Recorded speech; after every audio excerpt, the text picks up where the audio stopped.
ये वीडियो कुछ व्यूअर्स के लिए डिस्टर्बिंग हो सकती है। अगर आप सेंसिटिव हैं तो वीडियो को ही स्किप कर सकते हैं।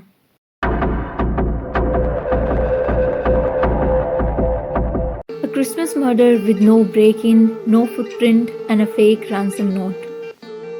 नमस्कार दोस्तों, आज हम एक ऐसे केस के बारे में बात करने जा रहे हैं जिसे 90s की मीडिया का सबसे सनसनीखेज केस कहा गया था। 1996 की वो सुबह जब पूरा अमेरिका क्रिसमस की खुशियों से भरा हुआ था। लोग क्रिसमस ईव से मिले गिफ्ट्स की अनबॉक्सिंग कर रहे थे। फैमिली गैदरिंग्स, डिनर और वाइन का नशा अभी उतरा भी नहीं था।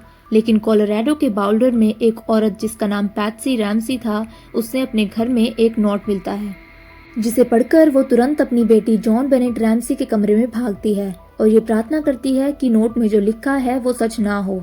पर बेटी का कमरे में ना होना उसके होश उड़ा देता है।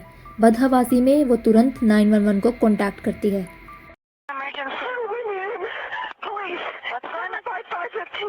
What's going on there, ma'am? We have a kidnapping. Hurry, please. Explain to me what's going on, okay? There's a note left and our daughter's gone. A note was left and your daughter is gone? How old is your daughter? 6 years old. She's blonde. 6 years old. How long ago was this? I don't know. I just found the note. And my daughter's... Does it say who took her? What? Does it say who took her? I don't know. There's a ransom note here. It's a ransom note? It says SBTC. Victory.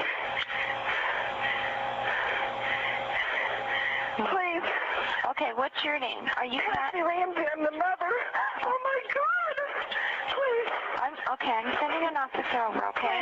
इस call में Patsy Ramsay नाम की एक औरत 911 को उसकी बेटी के किडनैप होने की खबर देती है।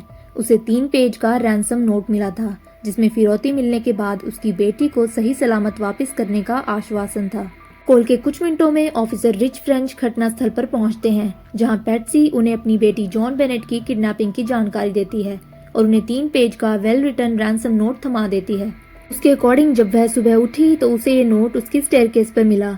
लेटर में रैमसी परिवार के मुखिया को संबोधित करते हुए लिखा था कि हम एक ग्रुप ऑफ फॉरेन फ्रैक्शन से संबंध रखते हैं। हम आपके बिजनेस को रिस्पेक्ट करते हैं पर आपके देश को नहीं। हमारे पास आपकी बेटी बिल्कुल सुरक्षित है, पर अगर 1997 में आप उसे देखना चाहते हैं तो हमारी इंस्ट्रक्शंस को फॉलो कीजिए। आपको $1,18,000 अपने अकाउंट से विड्रॉ करने हैं और उन्हें ब्राउन पेपर बैग में डालना है और कल सुबह 8 से लेकर 10 बजे के बीच में आपको एक कॉल आएगा और आपको डिलीवरी का स्थान प्रोवाइड करवा दिया जाएगा। आपकी गतिविधियों को हमारे द्वारा मॉनिटर किया जा रहा है।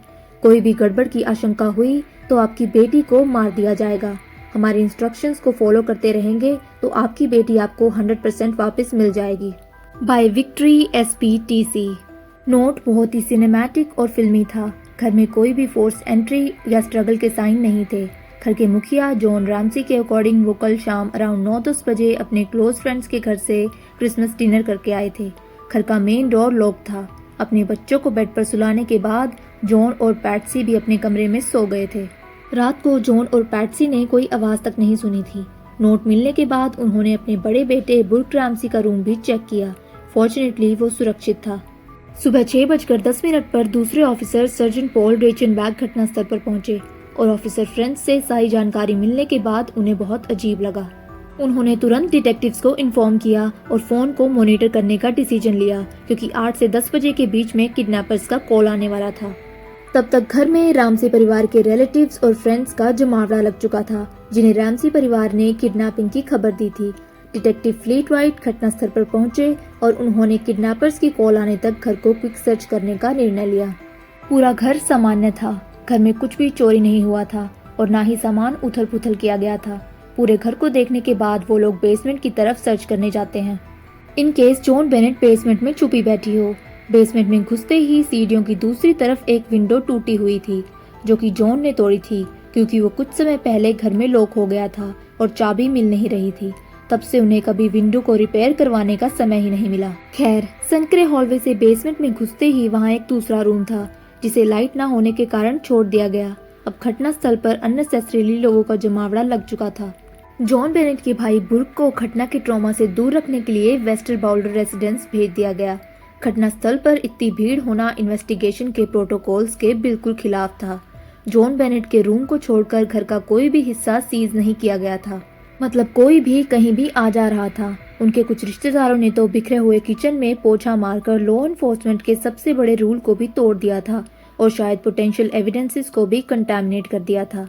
खैर 8:10 पर डिटेक्टिव्स ने लैंडलाइन पर रिकॉर्डिंग डिवाइस सेट कर दी और जॉन और पैट्सी के राइटिंग सैंपल्स भी ले लिए, जिसे जॉन उसके और पैट्सी के रेगुलरली लिखे जाने वाले नोट्स के रूप में प्रोवाइड कर देता है। अब उन्हें बस रैंसम कॉल का वेट करना था। 9 से 10 बज चुके थे पर कोई कॉल नहीं आया था। 12:30 तक डिटेक्टिव आर्ट ये नोटिस करती है कि जॉन रैमसी को बहुत ही एंजाइटी हो रही थी। वो उन्हें खुद ही अपने घर को खंगालने का सजेशन देती है, जो कि प्रोटोकॉल के खिलाफ था, क्योंकि डिटेक्टिव आर्ट घटनास्थल पर अकेली थी और 10:35 पर ही सारे पुलिस ऑफिसर्स और डिटेक्टिव पर्सनल घटनास्थल को छोड़कर चले गए थे। खैर जॉन रैमसी अब जॉन बेनेट के रूम को लेकर उसकी बिलोंगिंग्स तक चेक करता है, पर कुछ सस्पिशियस नहीं मिलता। वो बेसमेंट को भी दोबारा चेक करने का डिसीजन लेता है।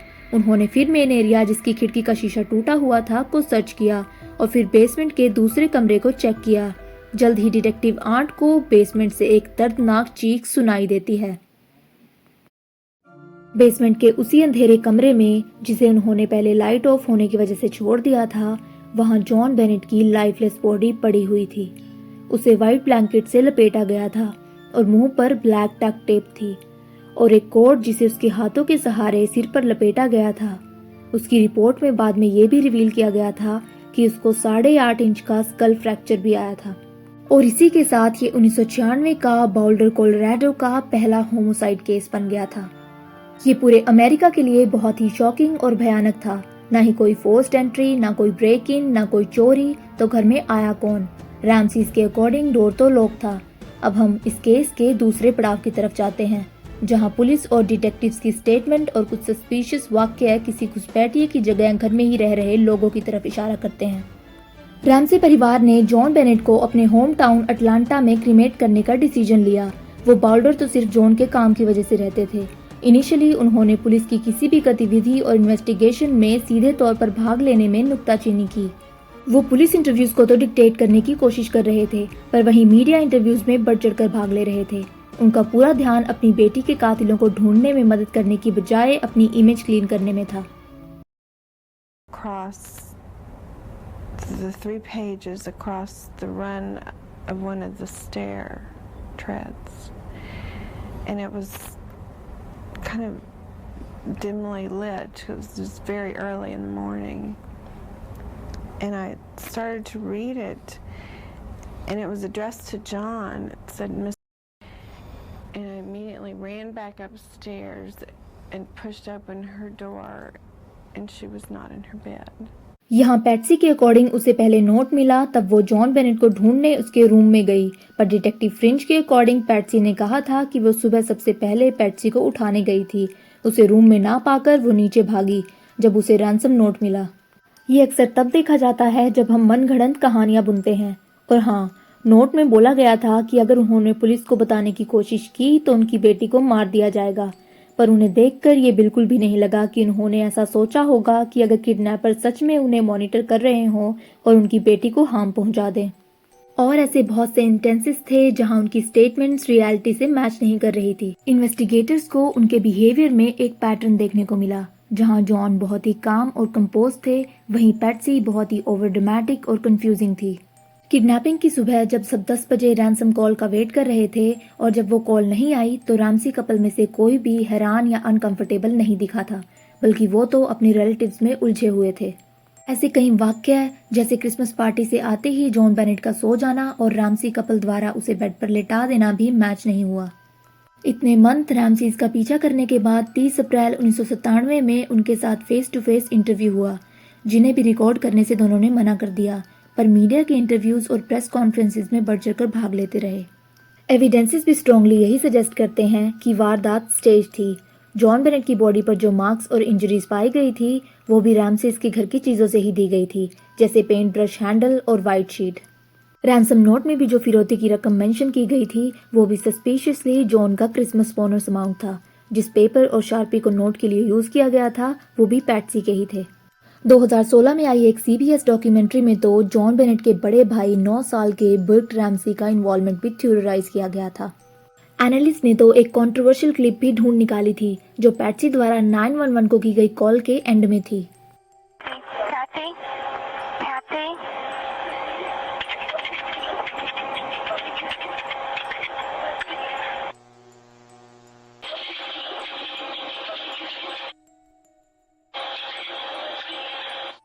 इन क्लिप्स के आधार पर एनालिस्ट क्लेम कर रहे थे कि जब पैट्सी ने 911 को कॉल लगाया था तब बुर्क भी जागा हुआ था। इनफैक्ट ऐसा हो सकता है कि ये सब उसी ने किया हो और रैमसी कपल ने अपने बेटे को बचाने के लिए ये फेक किडनैपिंग रची हो। यहाँ तक कि रैमसी फैमिली के एक फ्रेंड ने भी बुर्क को बहुत गुस्सैल और शॉर्ट टेम्पर्ड बताया था। तो इसके आधार पर थ्योरी ये बनती है कि घटना की रात को किचन टेबल पर पाइनएप्पल रखे थे जो दोनों बच्चों के फेवरेट थे। माना गया उसी बाउल से मस्ती मस्ती में एक पीस उठाने के कारण बुर्क ने जॉन बेनेट को उसी टेबल पर रखी फ्लैश लाइट से मारा होगा, जिसकी आवाज से दोनों पेरेंट जाग गए होंगे। जिसके बाद रैमसी कपल ने अपने बेटे को प्रोटेक्ट करने के लिए ये सब कुछ स्टेज किया। पर 1998 में डिस्ट्रिक्ट अटॉर्नी ने बुर्क को ऑफिशियली क्लीन चिट दे दी। बुर्क ने 2016 में सीबीएस के खिलाफ डेफेमेशन फाइल भी किया था। दूसरी ओर पैट्सी और जॉन रैमसी के खिलाफ भी ऐसी ही थ्योरीज बनाई गई थी। पर 2008 में जॉन बेनेट की क्लोथिंग पर एक और एडवांस डीएनए टेस्टिंग की गई। उन्हें एक और अनआइडेंटिफाइड मेल डीएनए प्रोफाइल मिली जो फैमिली के किसी मेंबर से मैच नहीं हो रही थी, जिसके कारण बाउल्डर डिस्ट्रिक्ट अटॉर्नी ने रैमसी फैमिली को क्लीन चिट दे दी। 2006 में 50 साल की हो चुकी पैट्सी रैमसी की ओवरियन कैंसर से मौत हो गई। वो मरते दम तक इसमें इन्वॉल्वमेंट होने से इनकार करती रही। 2019 में बर्क द्वारा सीबीएस पर किए गए डेफेमेशन केस को प्राइवेटली सेटल कर दिया गया।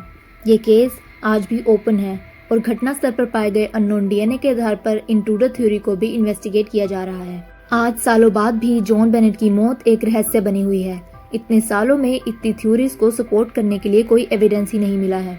कुछ लोगों का मानना है कि ये किसी बाहर से आए घुसपैठिए या चोर का काम था। दूसरी थ्योरी ये थी कि घर के अंदर ही कुछ ऐसा हुआ जिसे बाद में छुपाने की कोशिश की गई। और एक भयानक थ्योरी तो ये भी कहती है कि क्योंकि जॉन बेनेट एक पेजेंट क्वीन थी, इसलिए शायद छोटी उम्र में ही वो किसी शोषण का शिकार हुई थी। आपका क्या मानना है? कौन सी थ्योरी आपको सच के सबसे ज्यादा करीब लगती है? कमेंट में अपने व्यूज शेयर कीजिए। शायद आप में से ही किसी की थ्योरी घटना की हकीकत हो और इस केस को दोबारा एक्टिव करने की नींव साबित हो।